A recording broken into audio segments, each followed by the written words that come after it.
Un simple murmure d'enfants a figé tout un groupe de motards. Ce qu'ils ont découvert ensuite n'était ni un crime, ni ce qu'ils imaginaient. Ce n'est pas seulement une histoire, mais un secret que tu n'oublieras jamais. Veux-tu découvrir d'autres secrets comme celui-ci? Alors abonne-toi maintenant, sinon tu risques de manquer la prochaine vérité. La fin d'après-midi s'étirait doucement dans le local des motards, avec cette lumière un peu fatiguée qui entre par les fenêtres sales et donne au mur une couleur de vieux souvenirs, un moment calme fait de tasses de café tiède, de cartes posées sur une table, de voix basses et de rires usés par l'habitude, quand soudain la porte s'est ouverte trop vite, trop fort, et que tout a basculé sans bruit. Une fillette est entrée la première, le souffle court, les joues rouges, les baskets grinçant sur le sol en béton, suivi de sa mère qui tentait de garder son calme sans vraiment y parvenir. La petite s'est arrêtée net, comme si elle avait franchi une frontière invisible, et pendant une seconde personne n'a parlé, parce que quelque chose dans son regard disait que ce n'était pas un jeu, ni une exagération d'enfant. Elle a serré la main de sa mère et a lâché les mots d'une traite, presque sans respirer, en disant qu'il y avait un homme au parc, un homme qui faisait semblant de prendre des photos des motos, mais qui en réalité pointait toujours son téléphone vers les enfants, vers les balançoires, vers le toboggan, vers ceux qui ne se rendent compte de rien. Le silence est tombé lourdement, comme si l'air lui-même avait décidé de s'arrêter. Les cartes sont restées immobiles, les regards se sont levés un à un, et les hommes ont compris instinctivement que ce qu'ils venaient d'entendre n'était pas anodin. Cet enfant, ils la connaissaient. Ils avaient vu grandir sa famille autour de leurs événements, et n'étaient pas du genre à inventer ou à paniquer pour rien. Sa mère a ajouté quelques phrases, la voix tendue, parlant d'un homme toujours au même endroit, à la même heure, depuis plusieurs jours, d'un malaise qu'elle n'arrivait plus à ignorer. Ce n'était pas de la colère qui montait dans la pièce, mais quelque chose de plus profond, plus ancien, un réflexe presque animal de protection, mêlé à une peur sourde de se tromper. Il n'était pas habitué à ce genre de situation, eux qui savaient gérer les conflits visibles, les dangers frontaux, pas ces zones grises où un regard peut être mal interprété et où l'erreur peut tout détruire. Un des hommes a posé sa tasse lentement, sans bruit, et a simplement demandé si elle était sûre. La fillette a hoché la tête sans hésiter, les yeux brillants mais fermes. À cet instant précis, tous ont senti la même chose, sans se le dire. Ils ne pouvaient pas faire comme s'ils n'avaient rien entendu, et quoi qu'il arrive ensuite, quelque chose venait d'être mis en marche. Le lendemain, en fin d'après-midi, ils se sont rendus au parc sans se faire remarquer, laissant leur moto un peu plus loin comme s'ils avaient compris que le bruit n'avait pas sa place ici, et ils se sont fondus dans le décor, debout, assis, adossés à des arbres, observant sans intervenir, avec cette patience tendue qu'on a quand on ne sait pas encore ce qu'on espère voir. L'homme est arrivé à l'heure exacte décrite par la fillette, ni en avance ni en retard, un détail qui a suffi à créer un premier frisson d'inquiétude, et s'est assis sur le même banc, toujours le même, celui qui offre une vue parfaite sur les jeux pour enfants tout en restant à distance. Il n'avait rien d'extraordinaire, ni dangereux en apparence, un visage banal, des vêtements simples, quelqu'un qu'on aurait oublié aussitôt croisé ailleurs, et pourtant, très vite, quelque chose n'allait pas. Il a sorti son téléphone, l'a orienté vers la rangée de motos brillantes sous le soleil, mais ses yeux, eux, ne suivaient pas l'objectif, et restaient accrochés aux enfants qui couraient, glissaient, riaient sans se douter de rien. Chaque fois qu'un parent passait, il faisait semblant d'ajuster l'angle, puis que l'espace se libérait, son doigt bougeait, ce geste rapide et discret que tout le monde reconnaît quand une photo est prise. Les hommes se regardaient à peine, préférant accumuler les preuves silencieuses plutôt que réagir trop vite, car ce qu'ils voyaient les mettait profondément mal à l'aise sans encore leur donner le droit d'agir. Ils sont revenus le jour suivant, puis encore le lendemain, et le schéma n'a jamais changé, comme une routine figée, presque obsessionnelle, qui finissait par serrer la poitrine. Ils ont décidé de le suivre après son départ, découvrant qu'il ne parlait à personne, ne retrouvait personne, qu'il passait d'un parc à un autre, toujours les mêmes lieux, toujours des enfants, toujours seuls. Quand l'un d'eux a appelé un contact à la police, la réponse a été courte et frustrante. Un nom connu, des signalements anciens, aucune arrestation, aucune preuve, seulement cette phrase difficile à accepter, qu'observer n'est pas un crime, que l'inquiétude ne suffit pas à enfermer quelqu'un. De retour au local, la tension est montée. Certains voulaient intervenir immédiatement, d'autres freinaient, rappelant qu'une erreur pourrait détruire une vie innocente, et au milieu de ce débat, une idée s'est imposée lentement, presque à contre-cœur. Avant de juger, il fallait comprendre.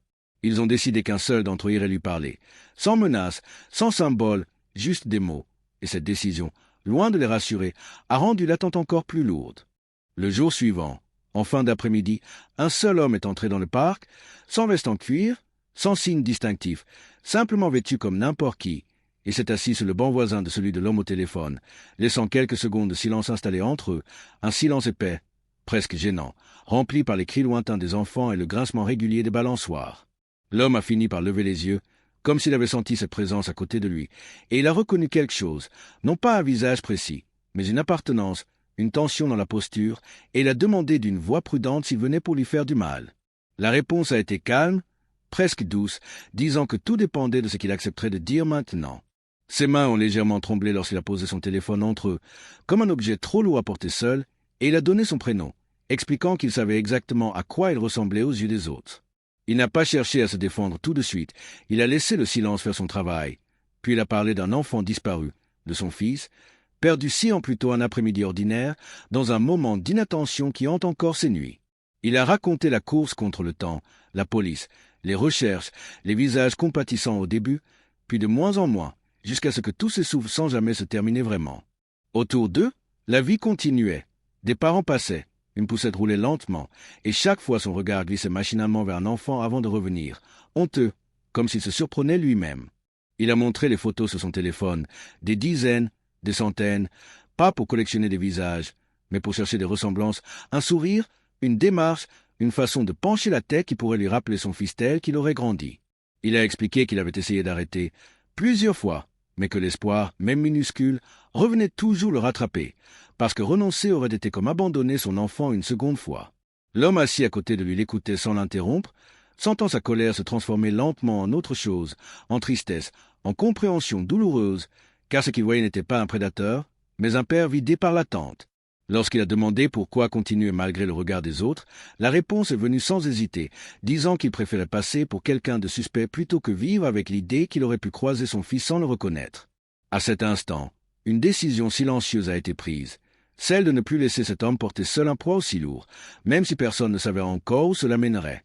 Le soir même, de retour au local, l'atmosphère n'avait plus rien de détendu, les visages étaient fermés, les corps immobiles, comme si chacun mesurait le poids de ce qu'il allait entendre, et l'homme revenu du parc a raconté lentement, sans embellir, sans chercher à convaincre, en laissant les faits et les émotions parler d'eux-mêmes. Il a parlé du père, de la disparition, de ces années passées à attendre un appel qui ne venait jamais, et plus il avançait, plus la colère qui remplissait certains regards au début laissait place à un malaise profond, parce que l'histoire ne collait pas avec l'image simple d'un danger à éliminer. Les réactions ont été vives, certains refusaient d'y croire, rappelant que trop d'histoires commencent de cette façon, que la souffrance peut aussi servir de masque, tandis que d'autres reconnaissaient ce regard, cette fatigue qu'on ne peut pas jouer très longtemps. Le débat est devenu tendu, les voix sont montées, non pas par agressivité, mais parce que chacun sentait qu'une mauvaise décision aurait des conséquences irréversibles. Finalement, un silence est imposé et une question simple a été posée, celle de savoir ce qu'il ferait s'il était à sa place, seul face à l'oubli, et cette question a changé la direction de la discussion. Ils ont décidé de voter, non pas pour juger un homme, mais pour choisir s'ils acceptaient d'aider ou s'ils préféraient se protéger eux-mêmes en s'éloignant de tout ça. La majorité a choisi d'aider, sans enthousiasme naïf, mais avec cette lucidité un peu amère de ceux qui savent que faire le bien n'est jamais confortable. Les règles ont été posées immédiatement. Plus de parcs, plus de photos, plus de comportements qui pourraient effrayer qui que ce soit. Et en échange, ils utiliseraient leur réseau, leur route, leurs habitudes pour chercher autrement. Le père a écouté sans interrompre, la voix cassée lorsqu'il a demandé pourquoi il ferait tout ça pour lui, et la réponse a été simple, disant qu'il savait ce que c'était que de perdre quelque chose sans jamais savoir où le chercher. Dès le lendemain, la recherche a pris une autre forme, discrète, patiente, faite de questions posées sans bruit, de regards attentifs, et peu à peu, le père a cessé d'aller au parc, trouvant dans ce groupe inattendu une manière nouvelle de respirer. Une première piste est apparue, fragile, incertaine, mais différente des autres, et pour la première fois depuis longtemps, l'espoir n'était plus totalement solitaire. Les jours suivants ont pris un rythme étrange, fait de kilomètres avalés sans hâte, de villages oubliés, de petites routes où le temps semble s'être arrêté, et chaque arrêt apportait son eau d'attente silencieuse, de regards échangés autour d'une photo trop souvent montrée. Il ne promettait rien, il demandait simplement si quelqu'un reconnaissait ce visage d'enfant, et la plupart du temps la réponse était un non poli, parfois un silence gêné, parfois un regard qui s'attardait une seconde de trop avant de se détourner. Le père apprenait à vivre avec ces micro-déceptions, à ne plus s'effondrer à chaque refus, car maintenant ils étaient plusieurs à porter le même poids, et cela changeait tout sans vraiment alléger la douleur. Parfois, quelqu'un hésitait, disait peut-être, parlait d'un souvenir flou, d'un garçon aperçu des années plus tôt avec un adulte qui ne semblait pas être son parent, et même si ces pistes s'évanouissaient presque toujours, elles nourrissaient une chose essentielle, la possibilité. Un jour, Une information venue d'un dossier oublié à tout ralenti, un rapport ancien parlant d'un enfant trouvé malade dans une gare routière, sans identité claire, relâché quelques jours plus tard avec quelqu'un qui disait être de la famille, et les dates correspondaient presque trop bien pour être ignorées. L'espoir est devenu plus dangereux, plus intense, car il s'appuyait enfin sur quelque chose de concret. Mais personne n'osait le dire à voix haute. Les week-ends sont transformés en longues sorties, parfois sous la pluie, parfois sous un soleil écrasant, et même l'enfant qui avait tout déclenché au début s'était mis à participer, observant les visages avec une attention que seuls les plus jeunes savent garder intacte. Puis est venue cette halle dans une station-service vieillissante, perdue dans une petite ville que peu de cartes mentionnent encore, et le geste était devenu presque automatique. Montrer la photo, poser la question, attendre la réponse sans y croire vraiment. L'homme derrière le comptoir a pris la photo, l'a rapprochée de son visage, et son expression a changé lentement, comme si un tiroir de sa mémoire s'ouvrait enfin. Il a parlé d'un garçon qui aidait parfois près d'une école, d'un regard semblable, de quelque chose dans les yeux qui lui rappelait ce visage, tout en précisant qu'il pouvait se tromper. En sortant, personne n'a parlé, car l'espoir était désormais trop fragile pour être partagé à voix haute, et sur la route qui menait à cette école, chacun sentait que ce qui les attendait pourrait soit tout relancer, soit tout briser. Ils ont laissé les motos à distance et ont avancé à pied, comme si le bruit pouvait briser ce moment déjà trop fragile, et la vieille école est apparue devant eux, fatiguée, avec ses briques ternies et sa cour presque vide, baignée par une lumière d'après-midi qui rendait chaque détail plus net, presque trop réel. Un garçon balayait le sol près d'un mur, concentré sur son travail, les cheveux sombres tombant sur son front, et pendant quelques secondes personne n'a bougé, parce que le père sentait son cœur battre si fort qu'il avait peur de tomber avant même d'avoir parlé. Il a fait un pas, puis un autre, s'est arrêté, la voix coincée, et quand il a enfin demandé le prénom du garçon, la réponse est tombée doucement, disant un autre nom, un nom qui n'était pas celui qu'il espérait, et cette simple phrase a failli tout faire s'effondrer. Pourtant, quelque chose résistait. Un détail, puis un autre, la façon de pencher la tête en écoutant un oiseau, le geste machinal pour essuyer la sueur, laissant apparaître une fine cicatrice blanche au poignet, exactement au même endroit que dans les souvenirs. La confusion s'est installée, lourde, presque douloureuse, et une femme est sortie du bâtiment, inquiète, protégeant instinctivement le garçon, prête à défendre ce qu'elle avait construit avec lui. Les mots ont été échangés lentement, sans accusation, sans colère, et peu à peu l'histoire est sortie. Celle d'un enfant trouvé malade et perdu, gardé par peur de le voir disparaître à nouveau dans un système froid, non par malveillance, mais par solitude et attachement. Le père a dû s'asseoir, submergé par ce mélange de reconnaissance et de vertige, tandis que le garçon écoutait, tentant de relier des images floues, un jardin, une voix, un objet aimé, sans encore pouvoir les saisir complètement. Quand le père a parlé de détails simples, d'un jouet oublié, d'une chanson chantée faux, quelque chose a bougé dans le regard du garçon. Pas une certitude, mais une résonance comme une corde qu'on effleure. Personne n'a cherché à forcer la vérité, car tout sentait que ce moment devait rester lent, respectueux. Et même l'arrivée annoncée de la police n'a pas transformé l'atmosphère, elle a simplement rappelé que des procédures allaient suivre. À la fin, le garçon a posé une question simple, demandant s'il pouvait prendre le temps de comprendre, de choisir, et cette demande, plus que toute preuve, a confirmé que ce qui se passait là n'était pas une erreur, mais le début délicat de quelque chose de profondément humain. Les jours qui ont suivi n'ont pas ressemblé à une fin parfaite, mais plutôt à un début prudent, fait de silence respecté, de rendez-vous encadrés, de regards échangés sans toujours trouver les mots justes, et le père a compris très vite que retrouver son fils ne signifiait pas reprendre le temps perdu ni effacer ce qu'il avait vécu ailleurs. Le garçon avançait à son rythme, partagé entre deux repères, deux histoires, deux attachements, et personne n'a cherché à lui imposer un choix trop rapide, parce que l'amour, cette fois, passait par la patience.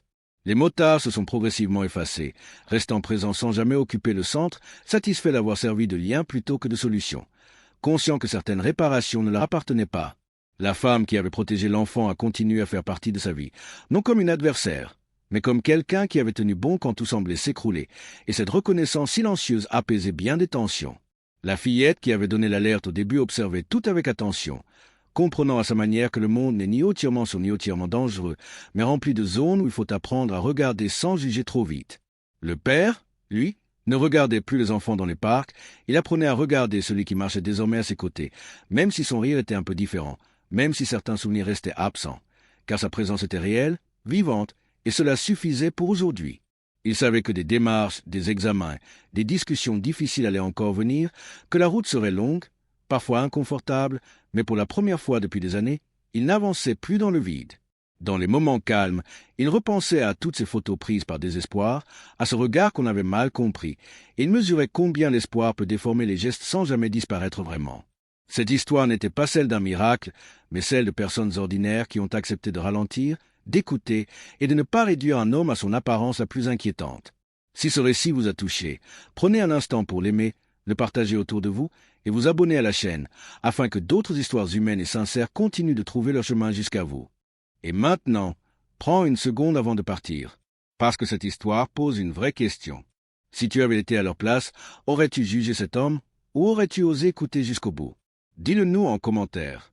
Et dis-nous aussi d'où tu regardes cette histoire, de quelle ville, de quel endroit du monde tu nous écoutes. Chaque message compte plus que tu ne l'imagines.